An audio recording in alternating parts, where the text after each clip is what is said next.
Hello, everybody. Welcome to the Real Sports Scope on this Thursday, May 22nd. Got the Mad New Yorker backstage. Going to get into what do you want to call it? A great comeback.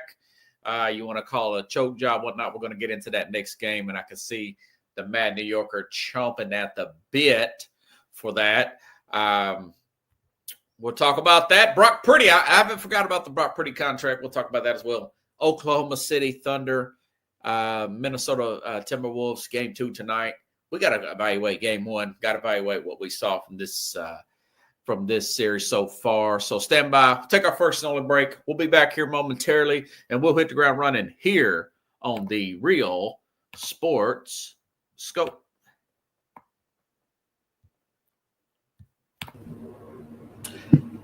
Hello, Sports Scope followers. The program has seen tremendous growth since going 5 days a week. I just wanted to thank everybody for your cash contributions and sharing the program with friends and families. Just a reminder, if you want to contribute to the program, go to the Cash App, the cash sign, and Sports Scope.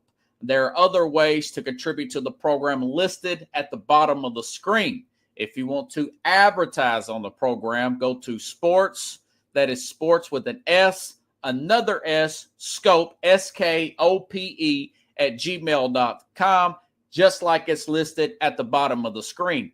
Thank you and enjoy the program.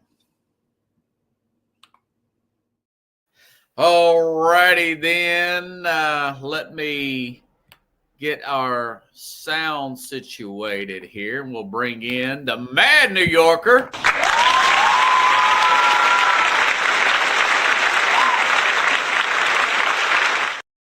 All righty, Mad New Yorker. Since you're the Mad New Yorker, the Knicks lost. I'll let you go first. People have not heard me. A little bit of an echo there, man. You good? Yeah, I'm good. Can you hear me? Okay, we're good now. All right. Yeah, so let's just start NBA talk and talk the about New York Knicks. With the Knicks, do you call it a choke job? Do you call it just a willful comeback? What's your thoughts on that game? How it played out? Just got done watching it myself. I'll let you go first.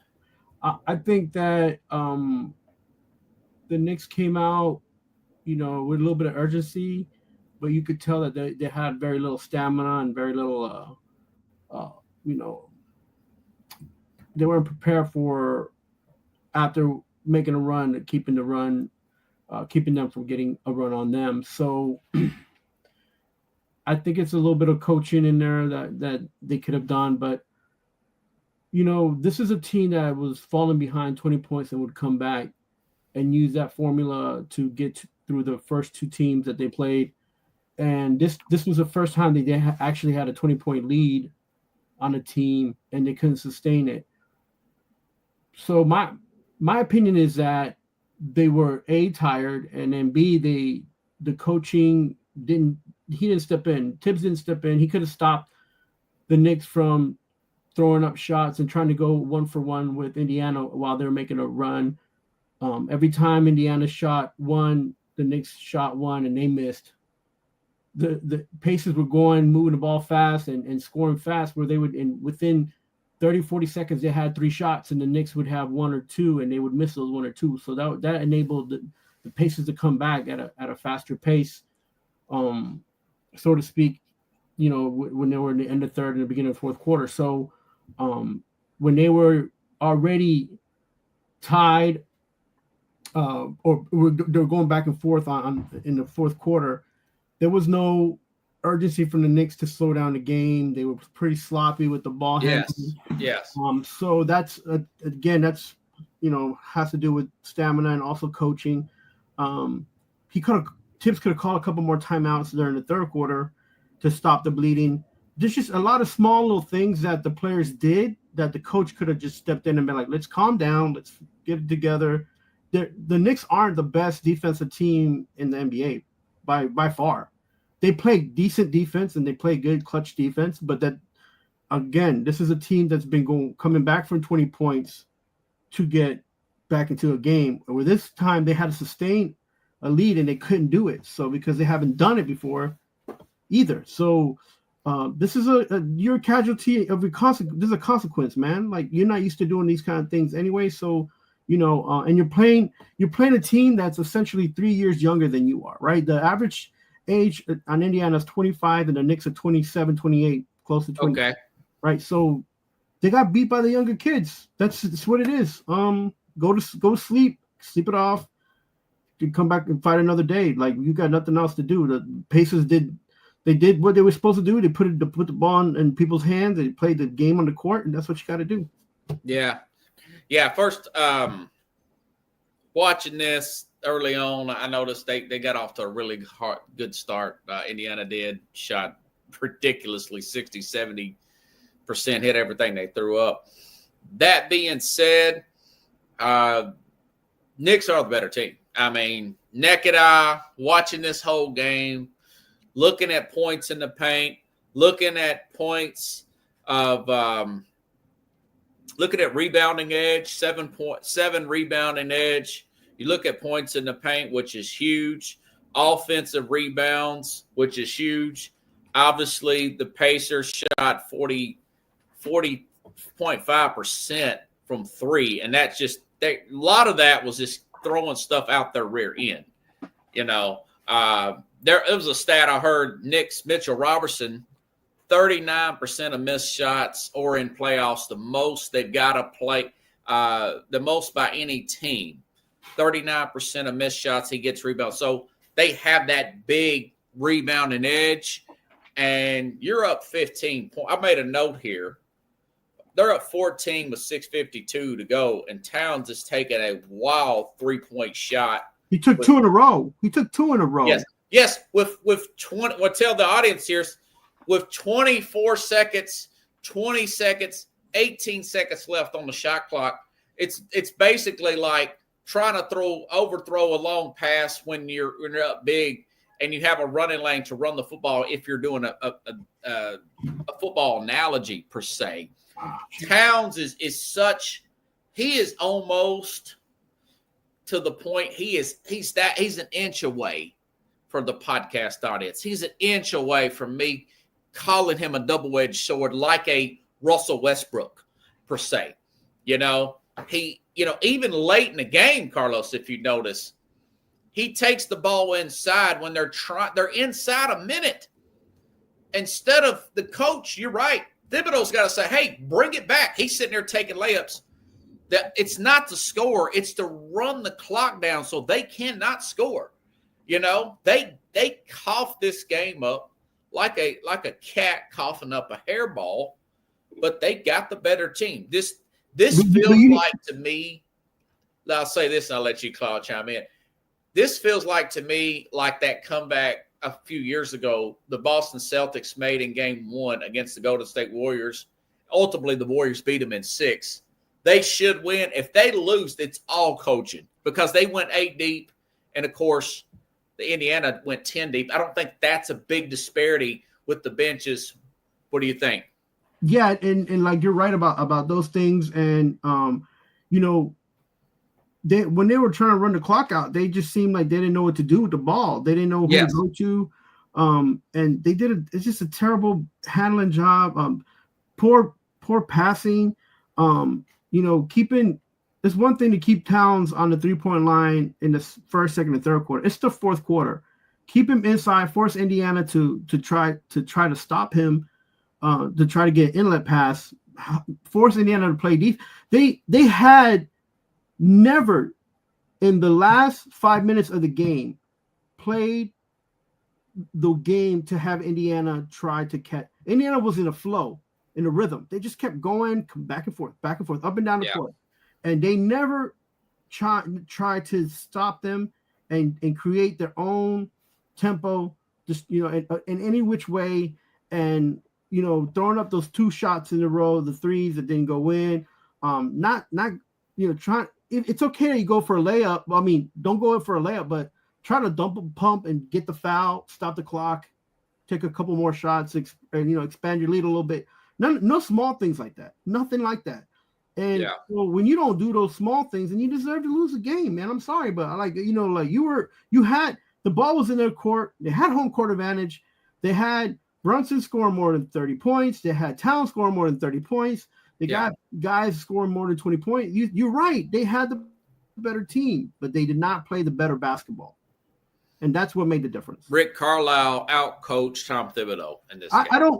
I think, and somebody mentioned this on Facebook.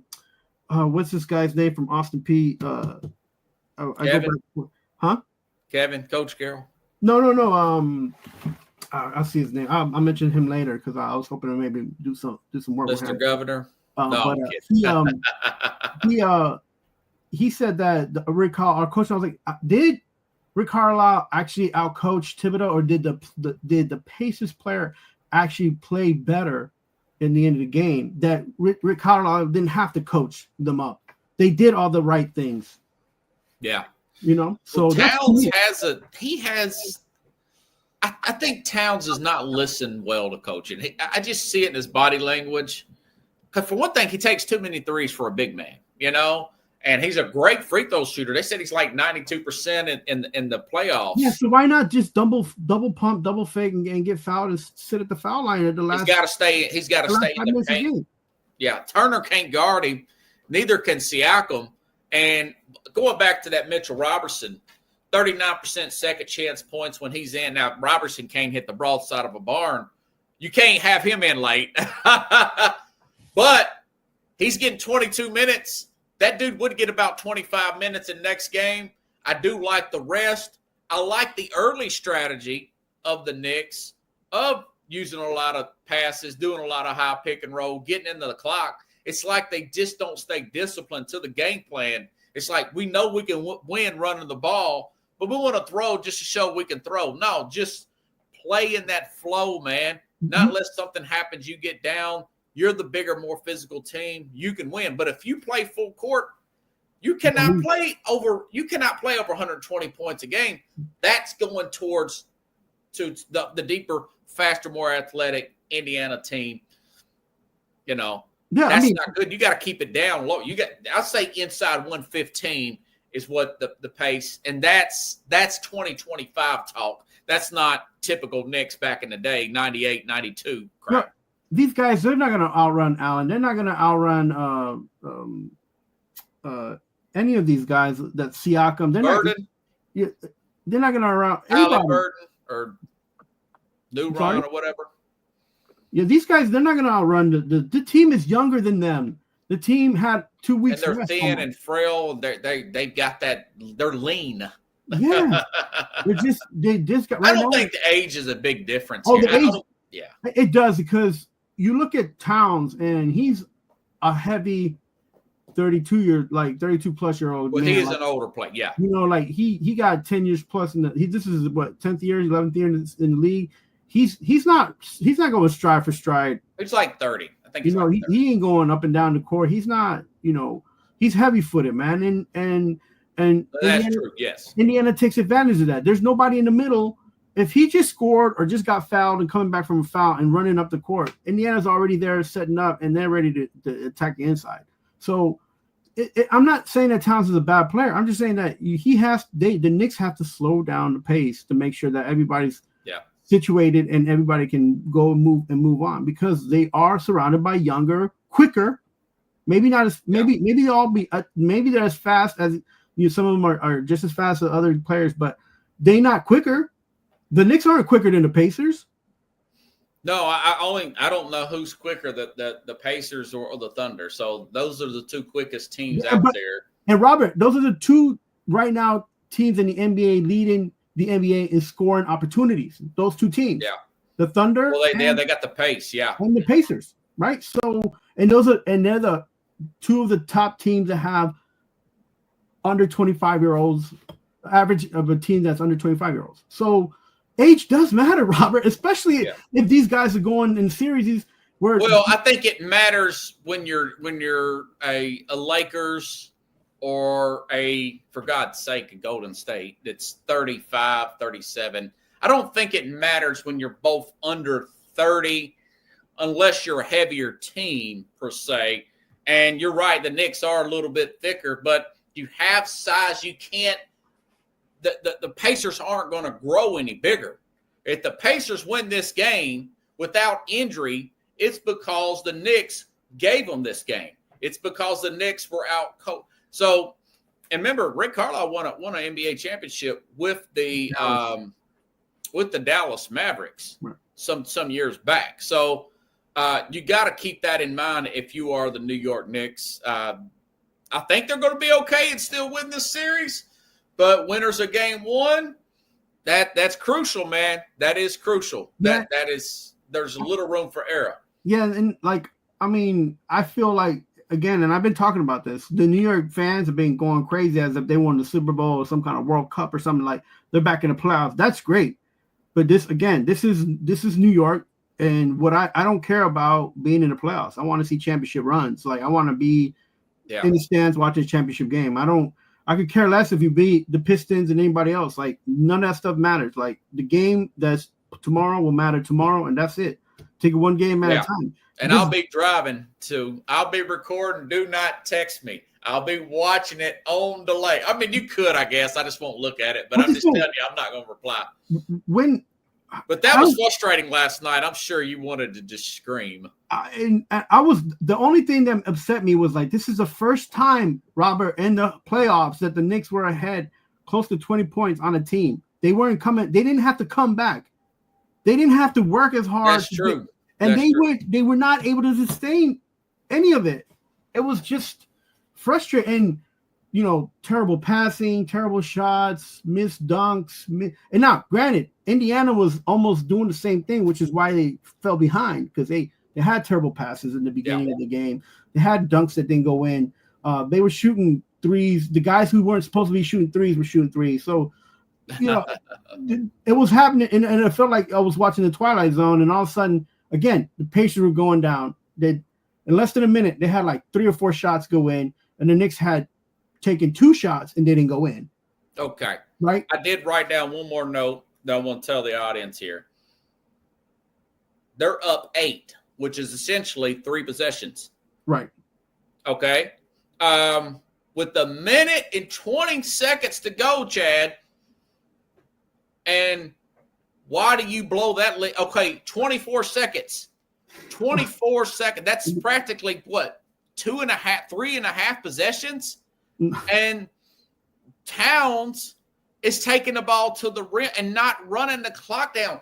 Why do you want to put it where they're shooting out of desperation? They're not. You just don't want to give them that kind of time to get an open shot there.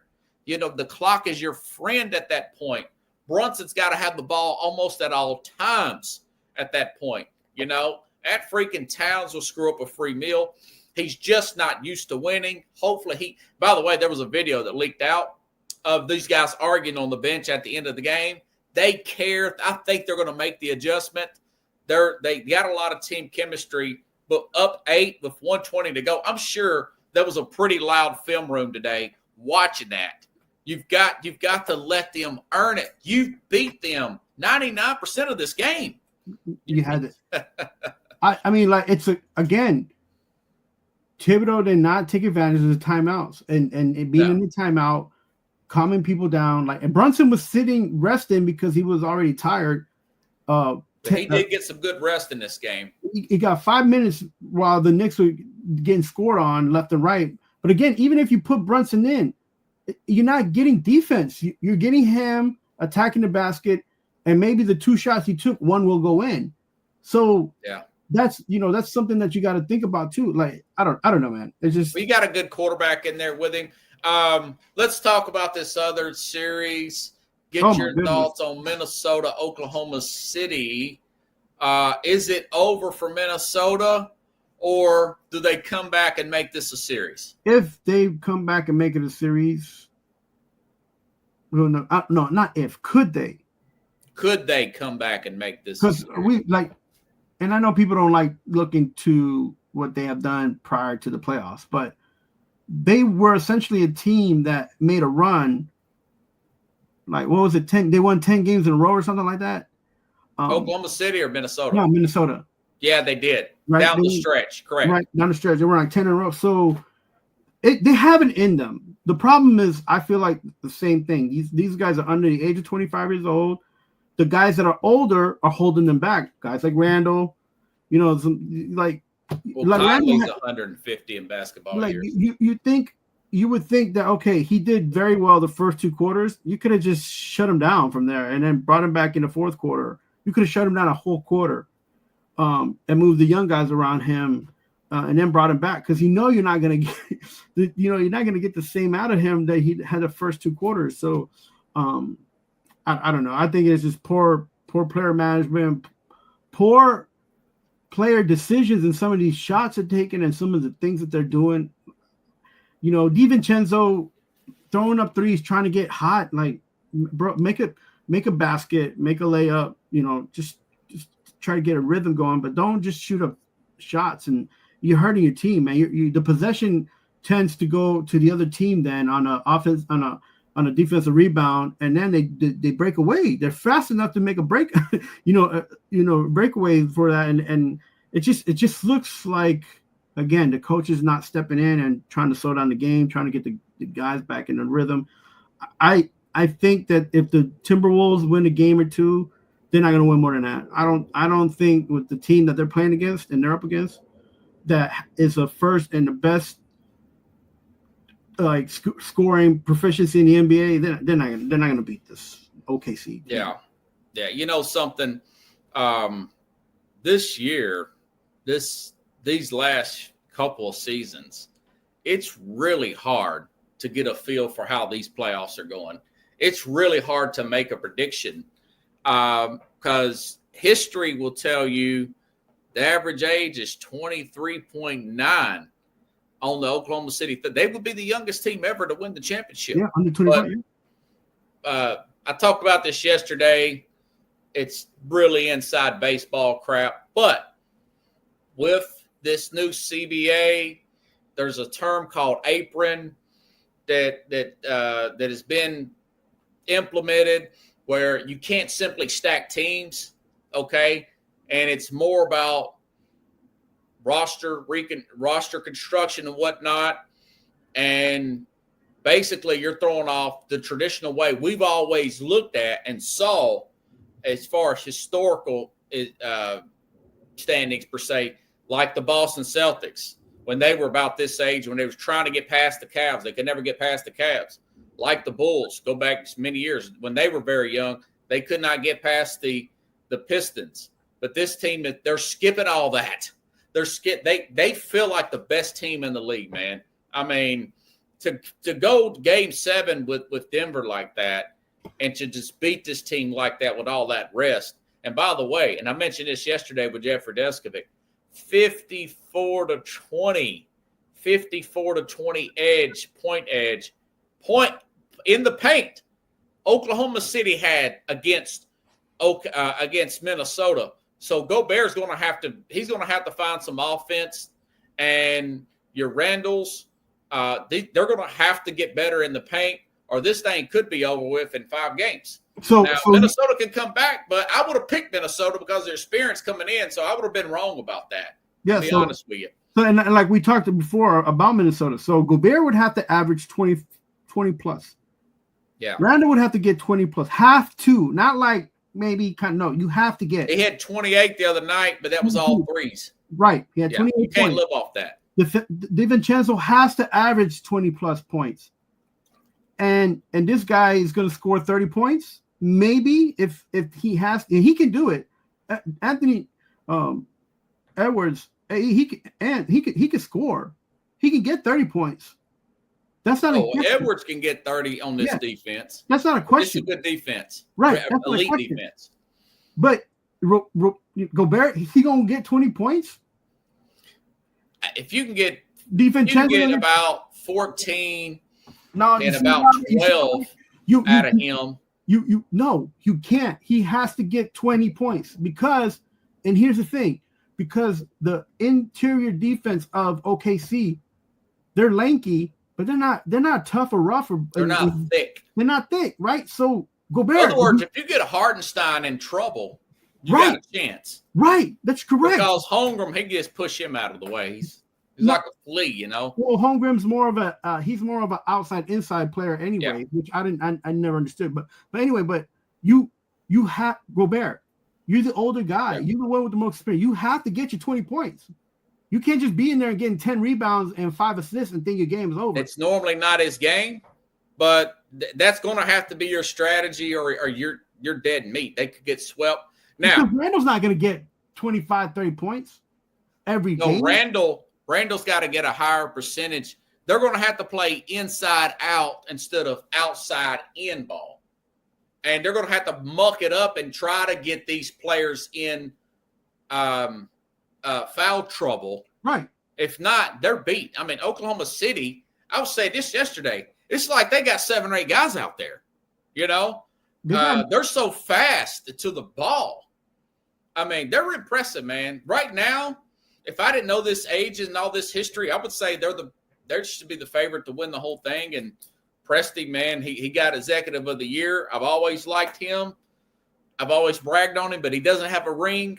This may be his shot to get that ring with a very young team. Other than their lead player, I think he's 26, SGA, but everybody else is really young. Yeah, so, check this out. SGA gets 30 points a game. Easy. Yeah. Easy.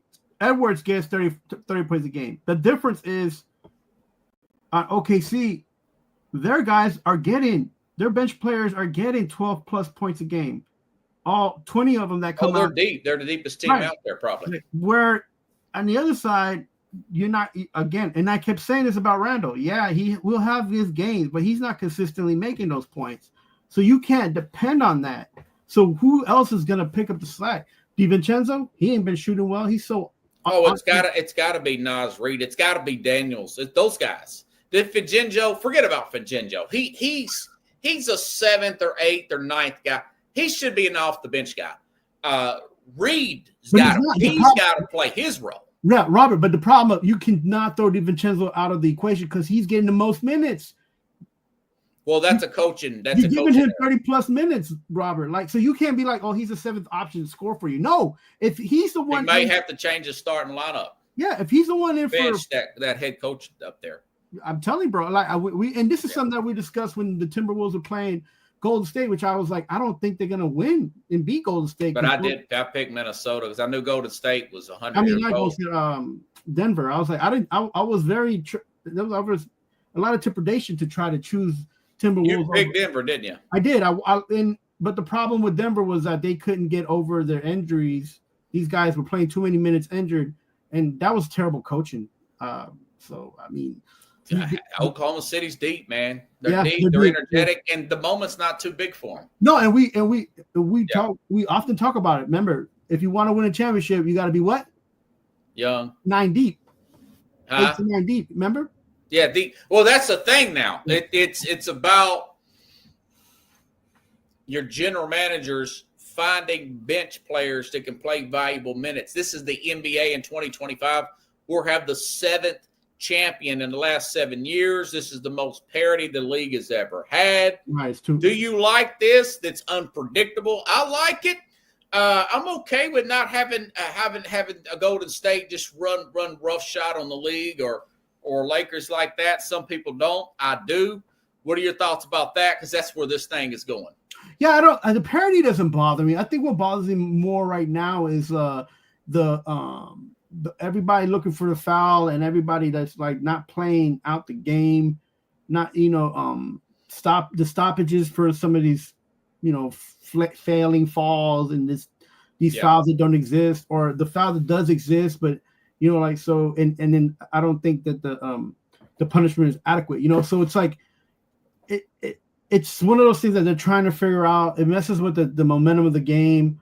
Oh, so you don't like people trying to get cheap fouls? Yeah, it's like I'm okay with the physical play. Yeah, I mean, fine. Okay, so here's the thing: if you're gonna be physical, both teams are gonna be physical. Just let them kind of play it out. But then you're gonna go and call one foul and then try to make a makeup call for another foul. I don't like all that, and then I don't like the players looking back and being hesitant or being just kind of like just really nervous about doing things because they don't know if they're going to be called a foul or not. So you got to somewhere or another. If you're gonna say it's playoff basketball and fouls are less likely to be called, don't look for the foul. Man up and be like, all right, just charge through. Yeah, assume you're not going to get fouled. Try to get to the rim. Right, Stop change your mentality. Nobody wants to see flop. Oh, I forgot to ask you, just get you on record.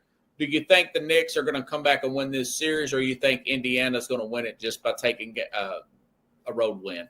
No, I think this is going to go 7 games, I believe, and it's going to be the last 3 points. I don't know who's going to win this because they don't. Oh, come on, man! There's no team. You're afraid to pick a winner. Nobody's going to execute you if you pick a winner or a loser. No, it's not that. It's not that at all. It's just like this: the way that these teams are, the way they've been playing. There's no fundamental structure to what either of these teams are doing. So, like you said, the parity is there in different ways, and I like you got to watch the whole game now. You can't just be like, I was gonna stop watching the games when Knicks were up by 18 point plus. I was like, all right, turn this off. Now they know how it feels to be right, but I didn't, and then I started watching. Like, wait a minute, why the Pacers catching up? And it was just like I felt like indigestion would making its way up to my body, even though I didn't. What's going on? It was just terrible. All right, you don't have the courage to pick. I think the Knicks will come back and win. In how many games? I think Minnesota's probably in trouble. I'd like to see them come back and win. That'd be interesting, but we'll see. We'll see. I think OKC is going through. Yeah. I'll pick them youngest team to make it to the finals. I'll pick them in 4. Okay, I don't know about maybe. This game hasn't went back to Minnesota yet, so I don't think home court advantage probably going to be in 6. I don't think home court advantage will help the other way. You know, I feel like this is the first time in NBA history that home court advantage doesn't matter on both sides. So that's what I'm saying. I think it's better for your bench players at home. So we'll see. We could be wrong, and Indiana could win that series. That would be a choke job if they did because of the rebound and edge for New York. But at the other series, I mean, Oklahoma City's they're very impressive, man. You know, a lot of that you just think, man, that's just regular season nonsense. These young kids are going to fold in the playoffs, and you know that all they needed was 1 year, and now they're ready. So we'll see. I hope I'm wrong. You know, I would like to see Minnesota make that progress and let OKC earn it a little bit more. But hey, you gotta win the game. It just is what it is. So let's move on, man. Brock Purdy signed a big extension, $55 million, or was it $52 million plus per year? Did not like that. What's your thoughts on that contract? I'll let you go first. I don't think I even got to that story yesterday. I feel like with Brock Purdy, they should have just gave him an extension and not a full con. They shouldn't have given him a full contract because you still don't know what he is. I don't feel like as a fan watching football, I don't know what he is yet. Like you've seen Debo go out, you've seen McCarthy go out, you've seen him some games he plays well, some games he doesn't suit up and play well. So he's had a few injuries. So I would have maybe just stretched it out a little bit more and been like, can I confine in this guy as a QB 100%? And I would have gave him I wouldn't have gone full new contract on him. And I just don't know what the deal is with the 49ers. I really have not liked what they've done lately, man. You know, they signed Fred Warner to an extension. They signed George Kittle to an extension. That's 2 guys I would have tried to move off of. And, the old adage, you rather move a year early than a year late. Right. You know, I wouldn't have signed McCaffrey to that big extension. I knew I could see this coming mile away. That McCaffrey injury, man, I could see that 4 or 5 miles down the road. Yeah, but when Debo got hurt, that wasn't a walking apart. I would have tried to trade Debo. Now, of course, Debo is traded now. That was a year late though. So they moved. Debo is with the Commanders. So I will say this: $53 million a year average. That needed to be about $10-12 million cheaper than that. That didn't happen. Yeah. I haven't seen the yearly cap hits. I think they'll be very competitive this year. They got the easiest schedule in the NFL, by the way. They may make if they win the Super Bowl this year, we'll all forget about it in years to come. That's a big if, but maybe they will. They had those high draft picks, although I read that those picks wasn't that good. They picked 11th at the first round. My question to you is, do you think their window of winning the Super Bowl has been shut, or do you think this is it shutting right now? Man, that window's closing you got to jump through that window right now, or you're going to end up hitting the wall. You're jumping through that window like it's like a warp zone in Mario Brothers. Yeah, well, that was last. I feel like that was last year for them, and it didn't work out. Or the year before last. So I think last year, because last year, well, they got hurt last year. Yeah, I know, but again, barring the injuries, they would have been a playoff team. But that's not how it worked. So, and the reason I say that is because of all the contracts, right? Everybody this year had to be re-upped or gone, traded. So I feel like because of the injuries, they're putting out these new contracts, re-upping new contracts where some of these contracts shouldn't have been re-upped. You could have just moved on and looked, moved on to greener pastures. And if you want to call it rebuilding, but at least give yourself an opportunity. Now you're contractual. Now you're just stuck in these and handcuffed with these contracts, and you're in contractual hell, man. I think you're right. 2 years ago, the window was closing. Last year, the window that was it. And this year, I think it's just too late. And just because you signed on Purdy, that doesn't solidify your playoff intentions. That's just saying that you're not looking for a quarterback at the moment. Yeah, their cap hit's probably their cap hit. Hey, but is $9 million this year. That's fine.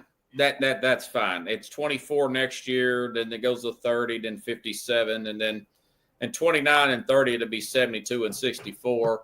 And at that point, the owner may fire Kyle Shanahan and John Lynch at that point. So Colin Cowherd's saying that he's starting to get the gist. I don't know if he's got sources or something that Kyle Shanahan's picking the players. Okay, that's a recipe for disaster. You do not want the coach up there picking players. We saw that with the great Bill Belichick. We saw Mike Holmgren in Seattle. It does not work. But when you've got coaches out, Mike Vrabel, that's the only reason I would endorse Tennessee moving off Vrabel. If what we're here was true, which a lot of it was, that he wanted to pick the players. I talk about maybe, if it's a player in the league that you want to trade for midseason, okay, that's okay. But drafting, are you kidding me? No way. No way. Look at all these players out here, man. That's too much for the coaches. That's too much on their plate right there. For the last 3 seasons, I'm not a Shanahan fan, and I've always said that. And the 1 year I gave Shanahan the opportunity, but okay, they might win it all. It was the year before last, and when they probably should have beat Kansas City, and they didn't. And I was like, well, there you go. I had to eat my own words, and then I was like, but then that was proof in the pudding to me. Like, it's not just a coach, it's not just a team, it's a little bit of everything. And this team is done, man. This team is cooked. This team is, and I'm only saying that because they're in a division where everybody's caught up. Everybody's, banging on, knocking the door, ready to knock the door down. So, yeah. It is. And then why would you go and sign Purdy for that? Right. When he went 6-11 last year. Now, if he would have led them to the playoffs with Trent Williams being hurt, with Brandon Ayuk got hurt after he signed his ridiculous contract, right? Which is fine. He's been the only one that I would re-sign because he was really young. That being said, you still went 6-11 there with Purdy. And of course, Christian McCaffrey. Those other running backs filled in fine. That Isaac guy, whatever his name is, I thought he was okay. They had the same record as the New York Jets. Well, yeah, there were 6-11. They picked 11th in the draft. Then you saw, okay, we're 6-11, and Purdy couldn't carry the team. Let's give him $53 million a year. By the way, and this is a side note. I read this today. California taxes. Oof. You know, that's another thing. The guy's really only getting $24.6 million a year. Right. So maybe they did 7.5 million of that is California state tax and California SDI tax, right? 1686, and of course you got federal income tax at 19 million. So I mean he's not going to be poor for 24 million, 24.6. So there you go. He's getting exactly what you say you would give him. They just have to pay him more because of the taxes. You're almost wondering if the NFL should let, but this would hurt the small market teams if you adjusted the cap for teams with higher salary structures and state taxes. State taxes, yeah. So there you go. We're complaining about something that really ain't got nothing to do with anything because tax wise, it is what it is. That being said, I'm still not feeling sorry for Brock Purdy. If you give him $40 million and he makes 18 or whatever, if he makes 17 million of that money yearly in cash, I think he'll be okay from a guy that was the last pick in the draft. You just got to put air quotes. Was to win the Super Bowl, right? It's right.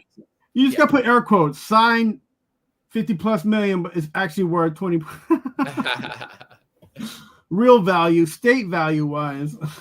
Cali suck. I mean, I'm telling you, man.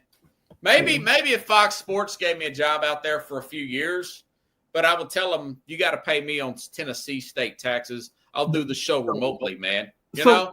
Yeah, and so like saying that, like even Colin Cowherd, I don't like to talk about people's money and stuff like that, but Colin Cowherd was talking about like how he got a huge contract, and I'm like, this guy has to move from where he was paying decent taxes to going to California, so he's probably almost making the same. Like why you guys why are you worried about what he makes? Like in California, let's say they sign me for $2 million, I'm only making what, 300,000 after taxes. Yeah, that's true. You know what I'm saying? So it doesn't matter. Like, it's interesting if you look at it, like Tennessee and Florida don't have state taxes. So right. If say, for example, if they don't have income tax. What if he was a free agent? The Titans say, okay, if they're offering you $53 million, we can offer you $46 million, $45 million, and you're making the same thing. Right. You're taking home the same thing, and we've got more cap room to put more players because this guy's a limited player. I like him, but come on, man. Yeah, but he's not Josh Allen. Right. Here's another thing. Like we don't, like a lot of fans and people tend to forget. Every time they go to a different state and play, they have to pay those state taxes. Yes.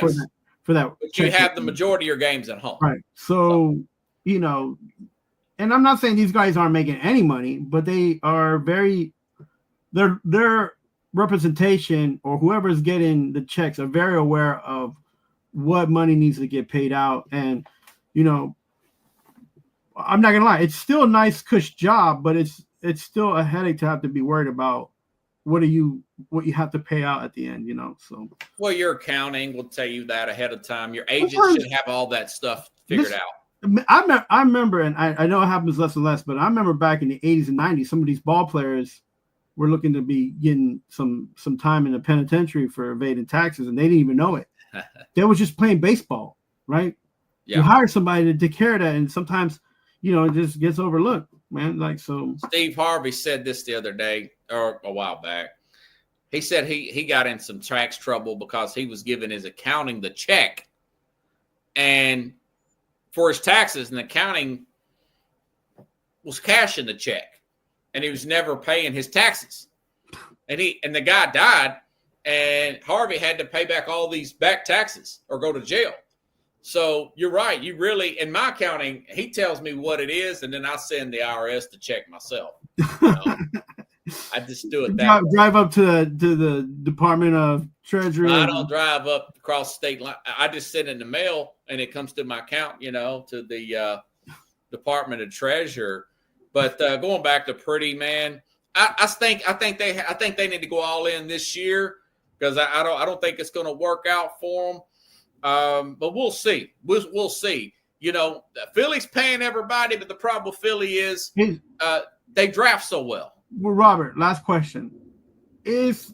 Are the San Francisco 49ers better than the Rams?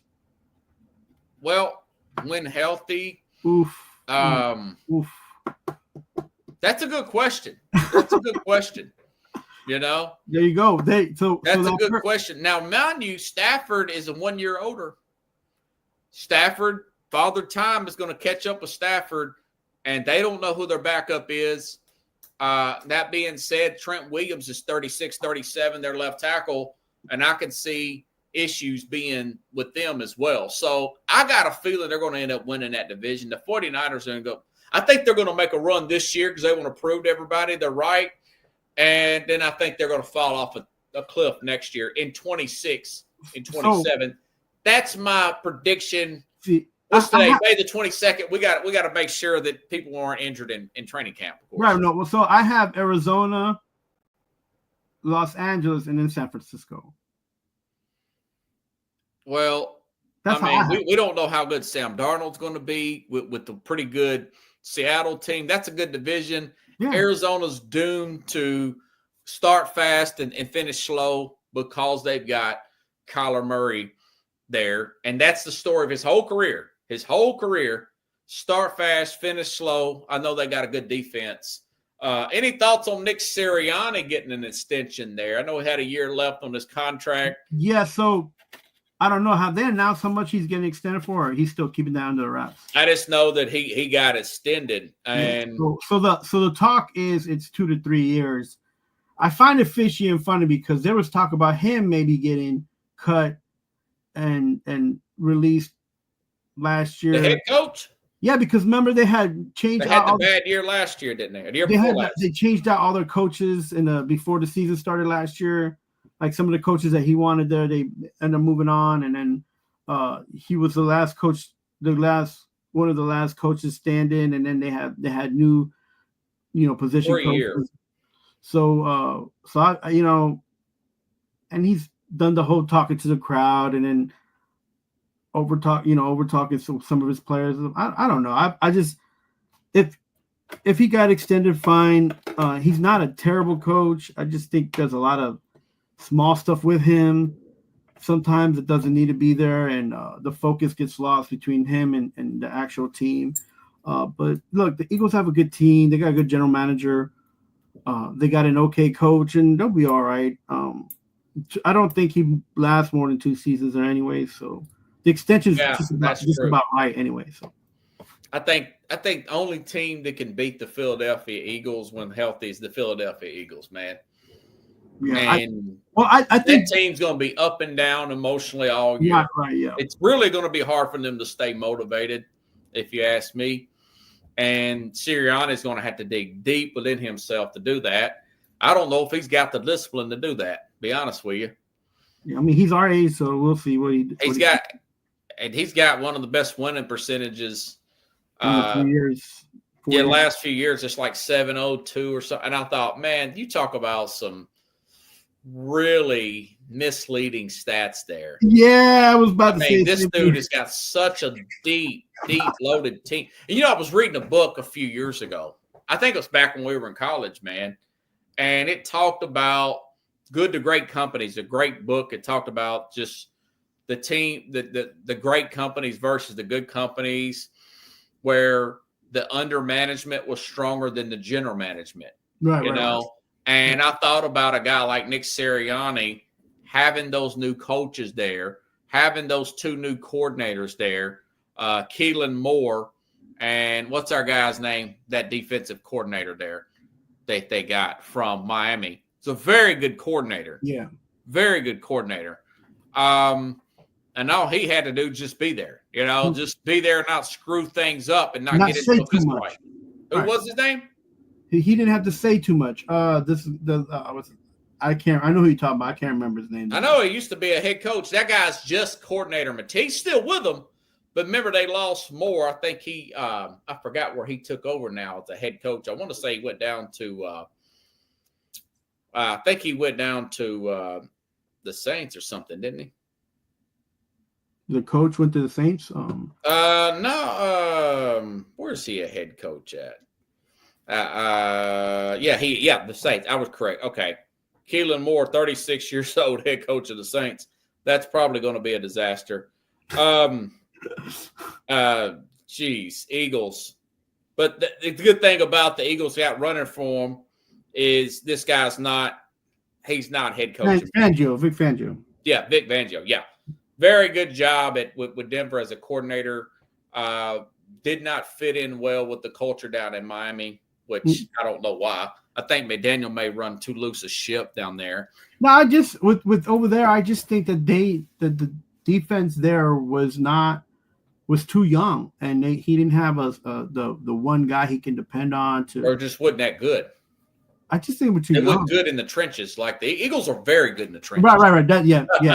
like he's very scheme oriented. So if he doesn't have the players for that scheme, he's gonna struggle. Yeah, you're right. There was just, and like I said, too young. But you said maybe, yeah. I mean, whatever it was, those guys didn't fit his scheme. So, you got to be a dirty dog, man. But I'm with you. There's a chance Sirianni Super Bowl this past year, fired within the next 2 years. Yeah. I mean, I don't have any bad wishes against him. It's just he's always done something. He's a mediocre coach. It's not even mediocrity. There's always something dramatic every season about with that guy. Yeah, and you're just like, you're on a winning team. Emotional. Overly emotional. You're on a winning team, bro. Just muck it up and just move on, so. Yeah, he reminds me of the guy that used to coach the Giants, the former special teams coordinator. I knew it was going to be a disaster. Nah, you can't even remember his name either, huh? I just know that he got in a fight with the defensive coordinator. Yeah. It's like, yeah, I mean, you talk about you couldn't find that guy on a milk carton now. He was another coach with the Patriots. Yeah. Oh, the Giants have been struggling with coaching for the last 10 years. It's been crazy. Joe Judge. Yeah. Oh, quick question here. Dang, I knew I was wasting time. Juan Soto. The reports out of New York that he was very happy when he went back to the Yankees because to play the Yankees because he really is not happy with the Mets per se. Michael Kincaid mentioned that, and it seemed like his family pushed him just for the money, and he's not happy. My take on that, we saw that with the Nico thing with the college football. The dad was really he's really pushing this thing to get more money. Now he's in a worse situation.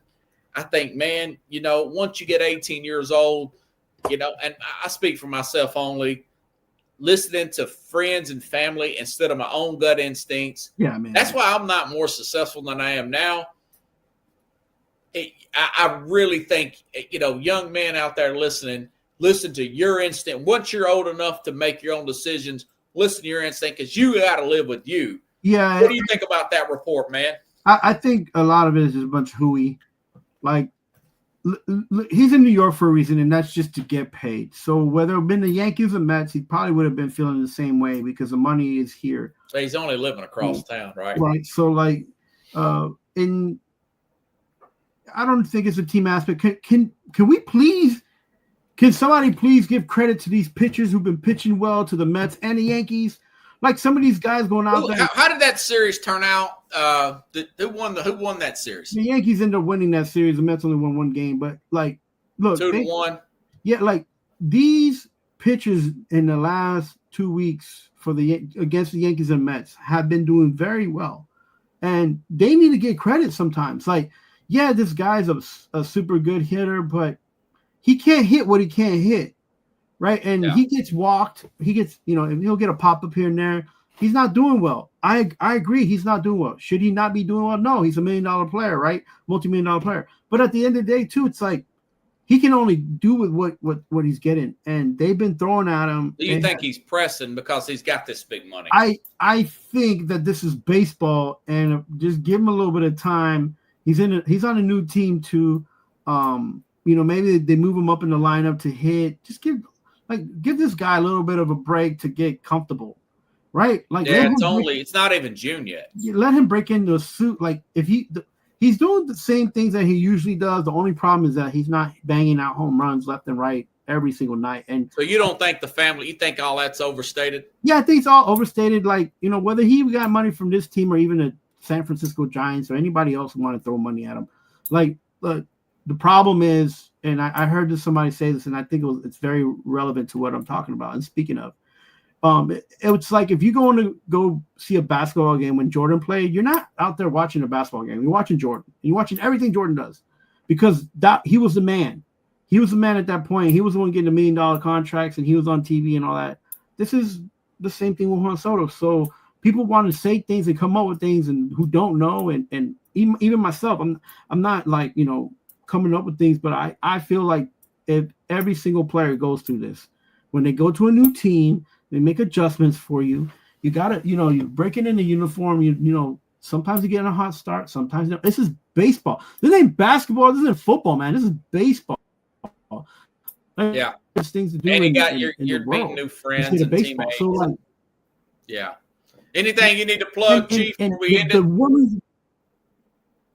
Yeah, no. Listen, base is 30-some games. I think Soto will be fine. Judge will be fine. This is New York baseball at its best right now. Everybody get an opportunity to watch it if they're not getting rained out, and have fun. Look, be safe this Memorial Day weekend. Thank you for all those in the service who did that thing. We should appreciate you every single day, and God bless for all those who have passed for us and gave us these rights, and we got to protect it. So you guys have a good one. Be safe, and don't do things that will get you in trouble, or understand your consequences. All right, Mad New York, everybody. Appreciate you, buddy. I'll see you next week. All right, everybody. I will see you all next week. Hopefully I can get Rich Ferris back on the program and interview him and ask him about the Titans draft pick with Cam Ward and whatnot, who's just signed his extension or signed his contract, so he's going to be here. So have a good night, everybody. Enjoy the games. We'll see you next week here on The Real Sports Talk.